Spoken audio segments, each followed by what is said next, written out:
এখন থেকে আপনি নিজেই আপনার হাতে থাকা স্মার্টফোন দিয়ে চেক করতে পারবেন আপনার ফেসবুক পেজের মনিটাইজেশন পাবেন কিনা। ভিডিওটি শুরু করার আগে আমি আপনাদের কাছে একটা রিকোয়েস্ট থাকবে, আপনি যদি ভিডিওটি ইউটিউব চ্যানেল থেকে দেখে থাকেন তাহলে চ্যানেলটিকে সাবস্ক্রাইব করে পাশে থাকা বেল আইকনটি বাজিয়ে দিন আর অবশ্যই ভিডিওতে একটি লাইক করে দেবেন। আর ফেসবুক পেজ থেকে দেখে থাকলে পেজটিকে ফলো দিয়ে একটা লাইক করে দেবেন। তো ভিডিওটি শুরু করা যাক। প্রথমে আপনি চলে যাবেন আপনার ফেসবুক অ্যাপ্লিকেশনটিতে।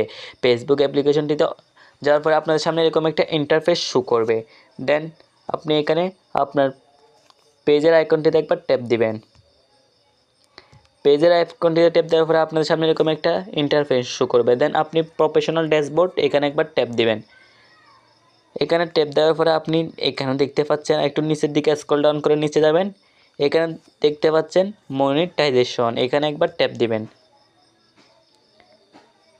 দেন আপনি ইন স্ট্রিম অ্যাডস এখানে একবার ট্যাপ দিবেন। দেখুন আপনার যদি চ্যানেলটি এখানে দেখুন 5000 ফলোয়ার্স লাগবে এবং এখানে দেখুন 60,000 ওয়াচ টাইম লাগবে এবং এখানে 5 এলিজিবল ভিডিও লাগবে। আর এগুলো যদি আপনি ফুল হয়ে যায় তাহলে আপনি পাবেন মনিটাইজেশন।